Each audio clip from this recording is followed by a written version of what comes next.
What's going on, people? Thank you for joining me for this inaugural video on the Mish Media channel. Today, I thought it would be fitting to talk about a rather interesting phenomenon that has been taking root throughout the country in the past few months, maybe even year. But it's just this chaos at these school board meetings. In case you didn't know, there have been multiple cases of school board meetings having, people being threatened by the patrons and parents. People are saying some crazy things, giving their opinions on certain issues of the times. So I thought it would be interesting if we took a look at some of these examples and just dissected them and really tried to analyze and see if we can get some common ground on some of these issues. So let's take a look. All right, this first one is a little goofy. Something about a school board mom. She has some issues with students using the bathroom, I believe. So let's take a look and see what she has to say about that. I have a speech prepared to read regarding the test to stay program and how unconstitutional it is, but I need to address something else, not just to you as the board, but to parents and grandparents and taxpayers in our community. Still wrapping my brain around this a little bit, but yesterday I heard something. I was stunned, and today I am equally stunned and a little bit upset. Well, not a little bit, a lot of bit upset, furious. Not furious. Furious, that's strong wording. It must be something crazy and definitely believable. So let's continue watching. I would even use that word, but I want to talk about the fact that, and I know this is going on nationwide, so it is not just for this board, but our community needs to understand that the agenda that is being pushed through our schools is, just my opinion, but somewhat nefarious when it comes to some of the activities. So let's talk about furries. Oh, we're going there. All right. It was addressed by a child a couple months ago that they are put in an environment where there are kids that identify as a furry, a cat or a dog, whatever. Okay, see, I can see how that's a little, eccentric maybe, in the eyes of some of these parents possibly, but, as long as it's not, a disruption in the learning experience, to each their own. Yeah, let's see if she has any other issues with these furries. And so yesterday I heard that at least one of our schools in our town has in one of the unisex bathrooms, a litter box for the kids that identify as cats.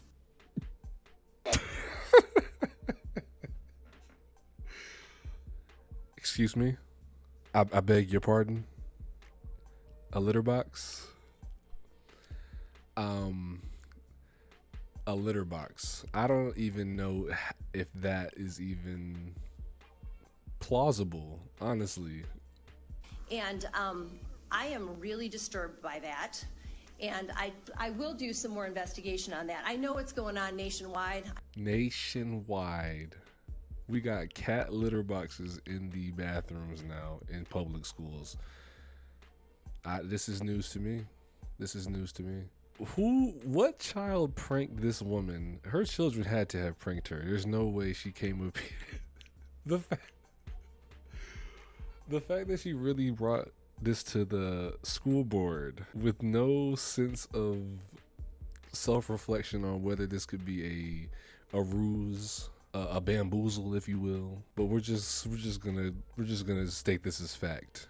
She said she's going to do her research though, so. It's part of the agenda that's being pushed. I don't even want to understand it, but I think that people need to be aware of it because I am really upset as a parent that my child is put in an environment like that. Girl, you are on the brink of tears talking about litter boxes in the bathrooms, which is ridiculous. It's ridiculous.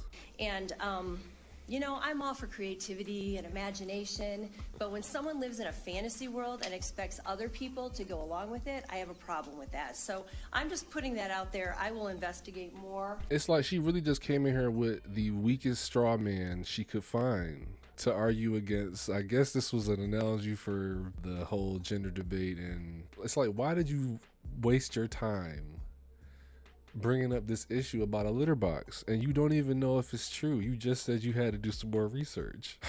It's just laughable. But as far as the test to stay program, the government does not have the right to regulate we the people under the guise of keeping us safe or to protect us from one another when it comes to our health and welfare, even in an emergency. This is clearly communicated in the U.S. and state constitutions. There are a number of other health codes in here. These public health codes are loosely worded, and the guidelines.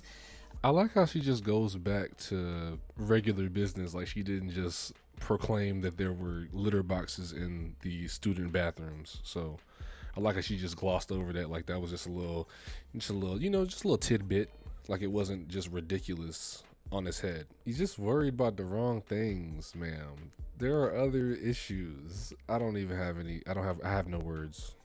Let's move on.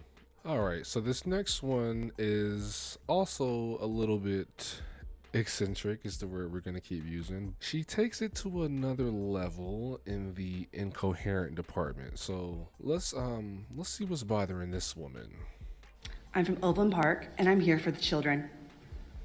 There is zero evidence that COVID-19 exists in the world. Zero evidence? There are hundreds of thousands dead from COVID, and you're saying it doesn't exist. All right. PCR tests are recalled. This is a pandemic. Fake virus, bioweapon jab. Why is she sounding like she's making a haiku? Like, bioweapon, fake jab, vaccine. No, I will not. Refuse. Fake president. You will not experiment on my children. It's always been about the children. We know you're coming for the children. We will not comply. Fam, why does she have on a sign attached to her body that says trafficking? We all answer to God. People are waking up. Nothing can stop what is coming. What are you even talking about? We're just looking at you like, what is going on? Why are you saying these words in this order? You vote yes, you will all be tried for crimes against humanity. And it's crazy that she is reading this because she planned this. She wrote this down. This was scripted, and it's still incoherent. I don't even know what we're even talking about. We're talking about the children. We're talking about COVID. It's always been about the children. Like, ma'am, you should have somebody proofread that. Children don't disappear. 800,000 children in the United States disappear. She probably not lying on that, but it's your delivery, and then you conflating it with this other stuff. Like, what does COVID have to do with child trafficking? Where do they go?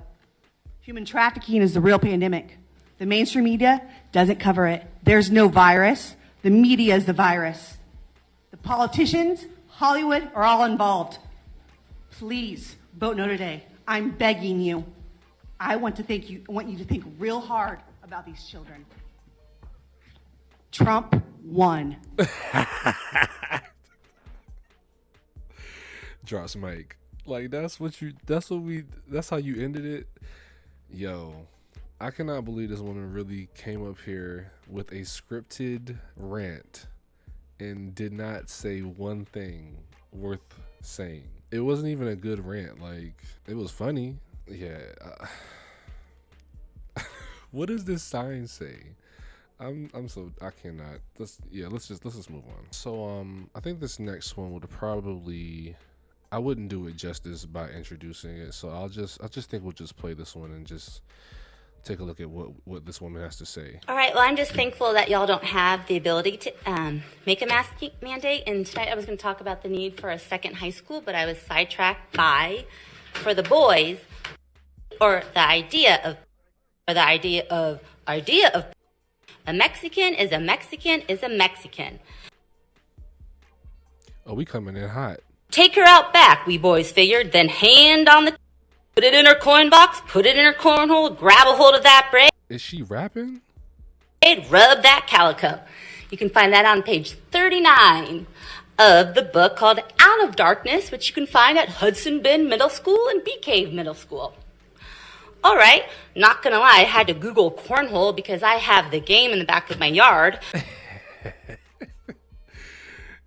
I could probably figure that you look like the type of girl that plays cornhole in their backyard and got the whole setup. Like, I'm not saying cornhole's not fun, but you definitely look like the cornhole type of gal, for sure. But according to Wikipedia, cornhole is a sexualist slang vulgarism for anus. The term came into the use in the 1910s in the United States as verb form to cornhole. She came in here with the origin of the word, the definition, the enunciation. She got the full Webster's chronological dictionary showing when the word was created. Like, she did her research. Have anal sex. I do not want my children to learn about anal sex in middle school. Yo, they beeping her off. They trying to play her off. Yo, she's coming in too spicy. What is going on? What was the... She just wanted to go up here and read that passage. That's what she wanted to do. I've never had anal sex. I don't want to have anal sex. I don't want my kids having anal sex. I want you to start focusing on education and not public health.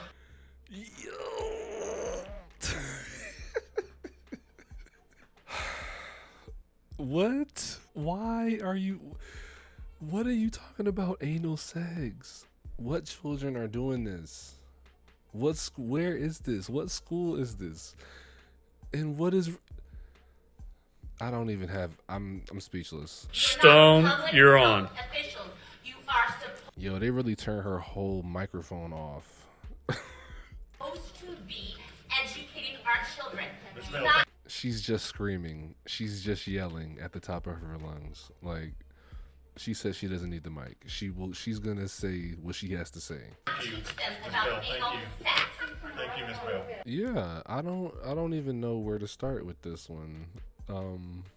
We have a lot to unpack. First of all, she just came in reading the passage from 50 Shades of Grey middle school edition with no context whatsoever. She just walked up and started reading, and we're all confused. And then she goes on a pretty outrageous rant about anal sex in middle school and how much she despises it and doesn't want her children to engage in such acts. Ma'am, your kid's probably doing more than that.